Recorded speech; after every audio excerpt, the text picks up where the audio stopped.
اس کے بعد مدیحہ اب ہم جو بات کرنے جا رہے ہیں بہت ہی امپورٹنٹ بات ہے. آپ لوگ خیال نہیں کر رہے بھائی ایس او پیز کا. کورونا اتنا زیادہ پھیل گیا ہے مدیحہ, یہ جو منتھ ابھی چل رہا ہے, خیر آج 30 ہے, اپریل میں سب سے زیادہ جب سے کورونا وبا آئی ہے پاکستان میں سب سے زیادہ کورونا کے کیسز ہم نے اس منتھ میں دیکھے, اور سب سے زیادہ اموات کی شرح بھی اسی منتھ میں رہی ہے. اور اللہ نہ کرے کہ آگے مئی جون جولائی کا جو مہینہ آنے والا ہے وہاں پر بھی کورونا کی تباہ کاریاں اتنی نہ ہوں. صرف آج کے دن اگر دیکھیں تو 131 افراد آج کے دن جاں بحق ہوئے ہیں.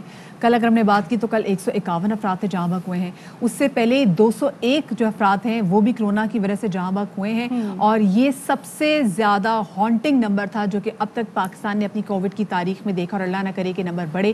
مسلسل یہ جو شرح بڑھتی چلی جا رہی ہے, اور ڈاکٹر اظہر پیچھے جو کہ سندھ کی جو صحت کی منسٹر ہیں, انہوں نے ایک نہایتی الارمنگ قسم کا میسج دیا ہے, اور انہوں نے کہا ہے کہ اب کیونکہ ہمارے یہاں پہ جو ویریئنٹ آیا ہے وہ برازیلین بھی ہے, ساؤتھ افریقن بھی ہے, جو کہ بہت ہی مشکل ہے کہ جو ویکسینیشن میں جو ہم لگوا رہے ہیں وہ ویکسین اس پہ رسپانس کر سکے. اسی والے سے بات کرنے کے لیے ہمارے ساتھ موجود یونیورسٹی آف ہیلتھ سائنسز کے وائس چانسلر ڈاکٹر جاوید اکرم, ان کو شامل گفتگو کریں گے. ڈاکٹر صاحب بہت شکریہ, آپ نے شام رمضان میں وقت دیا.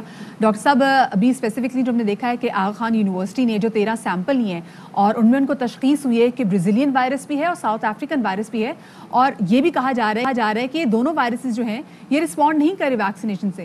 یہ کتنی خوفناک بات ہے کہ اگر یہ دو ویرینٹ پہ ہمارے پاس آ گئے ہیں تو. دیکھیں مدیحہ, میرا نہیں خیال کہ اتنے چھوٹے سیمپل پہ آپ یہ کنکلوڈ کر سکتے ہیں کہ ہماری ویکسینز کارآمد نہیں ہیں. دنیا میں کام ہو رہا ہے اور ہم بھی کام کر رہے ہیں نیکسٹ جنریشن سیکوینسنگ کے ذریعے.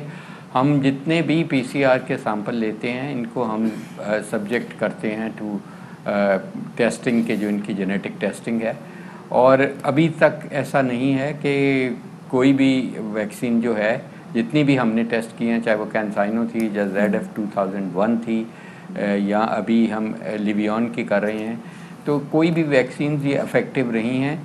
دیکھیں 100% افیکٹو تو واقعی کوئی بھی ویکسین نہیں ہے. 100% افیکٹو ہیں اس چیز سے کہ وہ آپ کی جان کے خطرے کو ٹال دیتے ہیں, آپ کو سیریس ڈیزیز سے بچا لیتے ہیں. 75% تقریباً افیکٹیوٹی ہے کہ آپ کو بیماری ہونے نہیں دیتے.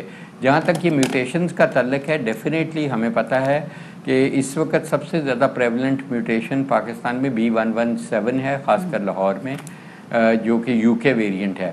ساؤتھ افریقن ویریئنٹ بھی ہے لیکن وہ اتنا زیادہ نہیں ہے.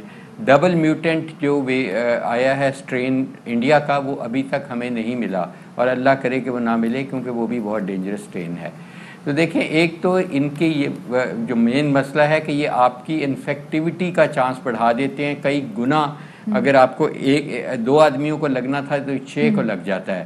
تو اس لیے اس کا نتیجہ تو اخذ یہ ہونا چاہیے کہ ہمیں اتنے ہی زیادہ سیریسلی اس بیماری کو لینا, اور ایس او پیز جو بھی ہم ٹوٹے پھوٹے پر عمل کر رہے ہیں ان کو کئی گنا بڑھانا چاہیے, لیکن ایسا ہوا نہیں ہے. اسی لیے جن ایس او پیز پہ ہم نے عمل درآمد کرایا تھا, کیونکہ اب جو ویرینٹ آ گیا ہے پاکستان میں بھی دنیا بھر میں, وہ پھیل بہت جلدی سے رہا ہے, تو اس کا مطلب ہے کہ اور ایس او پیز ہمیں سب کرنے کی ضرورت ہے.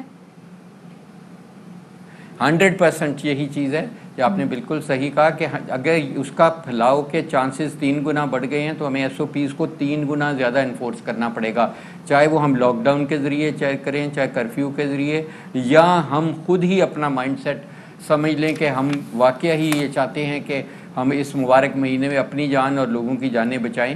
تو وہ ہے. تیسرا یہ بھی ہے کہ یہ بچوں کو بھی لگ رہا ہے اب. پہلے بچوں کے ریسیپٹرز کیونکہ S2 بڑے امچور ریسیپٹر سے ان کو نہیں لگتا تھا, اب ان کو بھی لگ رہا ہے. اور میں سمجھتا ہوں کہ ویکسین کا اس وقت یہ کہنا کہ وہ افیکٹو نہیں ہے, یہ لوگوں کو ڈسکریج کرنے والی بات ہوگی کہ وہ نہیں ویکسین کریں گے. وہ کہیں گے اگر ویریشنز آ گئی ہیں یا میوٹیشنز آ گئی ہیں پھر ہم کیوں لگوائیں. تو اس لیے آگے ہی ہمارے بہت ابہام ہے, اور میں آپ کے ذریعے یہی کلیئر کرنا چاہتا ہوں کہ ابھی تک ہمارے پاس کوئی ایویڈنس نہیں ہے, اور دنیا میں کسی کے پاس نہیں ہے کہ یہ ویکسین کرامت نہیں ہے. ظاہر ہے نہیں ویکسین. آپ کی جانب سے, ڈاکٹرز فیکلٹی کی جانب سے حکومت وقت کو کوئی پیغام ہے, آپ لوگوں نے کوئی سجیشن دیے کہ اب لاک ڈاؤن کی طرف جانا چاہیے؟ دیکھیں میں تو یہ کہوں گا جی کہ جو بھی ہم نے کوئی بھی ایسا قدم جس سے زندگیاں بچ سکتی ہیں وہ کرنا چاہیے. ڈیفینیٹلی جو آرمی کو بلایا گیا ہے وہ اس لیے نہیں بلایا گیا کہ ہاتھ دلوانے کے لیے اور ماسک بنوانے کے لیے, وہ ایک انفراسٹرکچر کریٹ کیا گیا ہے. آج میں اور آپ کہہ بھی دیں لاک ڈاؤن، تو اس کو کرنا کوئی آسان کام نہیں ہے پاکستان کے مائنڈ سیٹ میں، جہاں پہ وائلیشنز ہم ہر قانون کی کرتے ہیں. تو اسی لیے جو ایک ہمارے پاس فورس ہے جس کا ہمیں فخر ہے وہ ہماری پاکستان آرمی ہے. ان کے ذریعے ہی انفورسمنٹ ہوگی.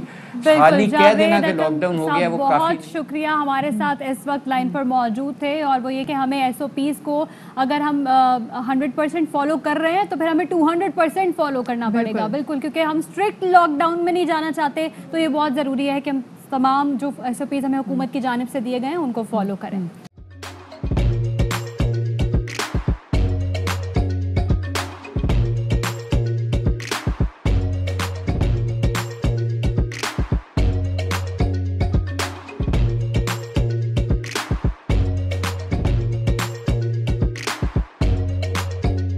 Instead of saving up for a new toy or a trip to Disney World, a 7-year-old بدلاً من توفير لعبة جديدة 来自阿拉巴马州的一名7岁女孩没有花